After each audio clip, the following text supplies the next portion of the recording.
Bismillahirrahmanirrahim. Assalamualaikum warahmatullahi wabarakatuh. Sebelumnya perkenalkan, nama saya Gibran dengan NIM 1865023 dari kelas A.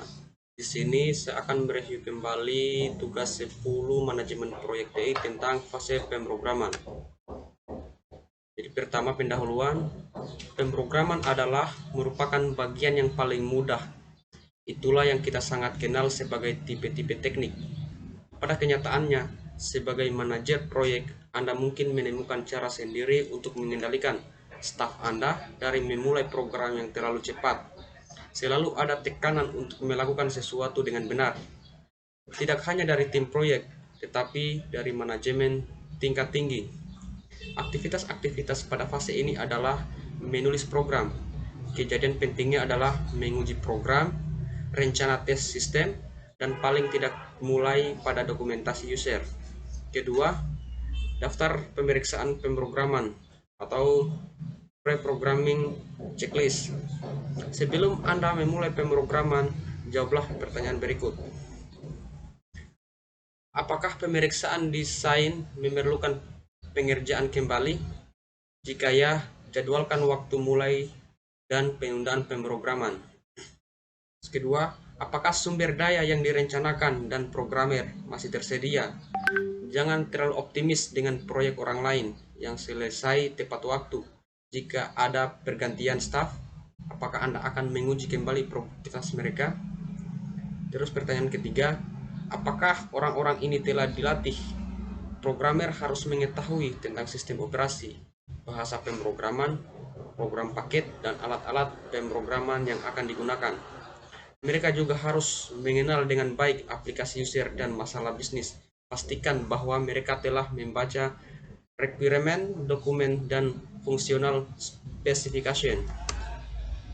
Terus pertanyaan keempat, apakah lingkungan pemrograman cukup baik?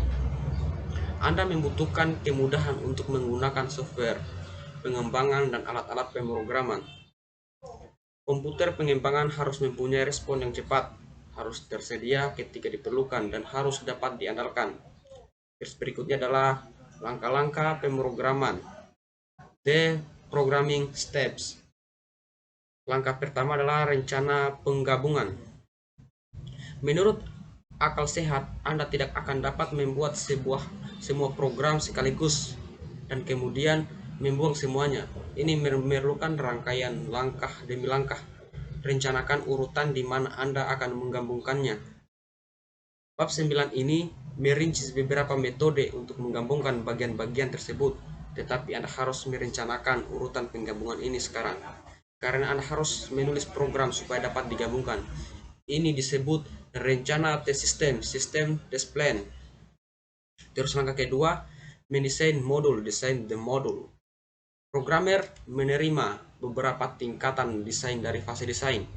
Tugasnya adalah memecah modul secara rinci ke tingkat yang lebih rendah sampai mencapai keadaan programmer siap untuk melakukan pemrograman. Ini disebut desain modul. Terus langkah ketiga, telusuri desain modul. Walk through the module design. Seperti pada tingkat atas dan menengah dari desain, pertukaran harus dibuat sebaiknya pada tingkat yang paling rendah. Telusuri desain dari masing-masing modul sebelum melakukan pengkodean. Penelusuran ini sangat kecil, hanya programmer yang tepat, supervision, dan mungkin programmer lainnya yang perlu diperintahkan. Kegunaan dari penelusuran desain modul adalah untuk memastikan bahwa desain yang terbaik yang telah dilakukan, semua fungsi telah dialamatkan, dan semua bagian telah ditangani. Terus langkah keempat, rencana bagian menguji modul. Programmer harus menyiapkan rencana pengujian modul dan data pengujian sebelum dikodekan. Rencana pengujian dilakukan setelah kode ditetapkan. Mereka cenderung hanya menguji bagian kode yang paling sulit. Pimpinan proyek bisa saja melakukan tuntutan pada penelusuran rencana pengujian sepanjang desain modul sedang dilaksanakan. Kerjakan penelusuran ini bersama-sama. Langkah kelima, kode setiap modul. Standar pengkodean akan ditetapkan pada saat desain sistem.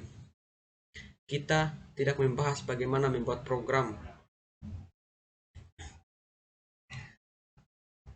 Lihat referensi 12. Tulisan ini membahas desain sama baiknya dengan pemrograman dan referensi 13 untuk lebih jelasnya.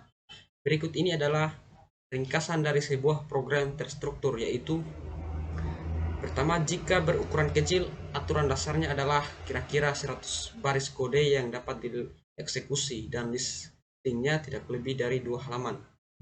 Kedua, 1 entry, 1 exit. Ketiga, referensi secara keseluruhan sedikit. Terus keempat, konstruksi terstruktur yang digunakan berurutan. If, then, else, case, while, until, kel, bukan gutu. Terus berikutnya langkah ke-6, menguji modul, test the modul. Programmer menguji modul dengan menetapkan lingkungan yang tepat, menyediakan beberapa input, membiarkan modul langsung memproses secara logik, dan mendapatkan hasilnya. Beberapa input mungkin tidak sebenarnya, terutama jika modul tersebut tidak menyediakan input yang sebenarnya.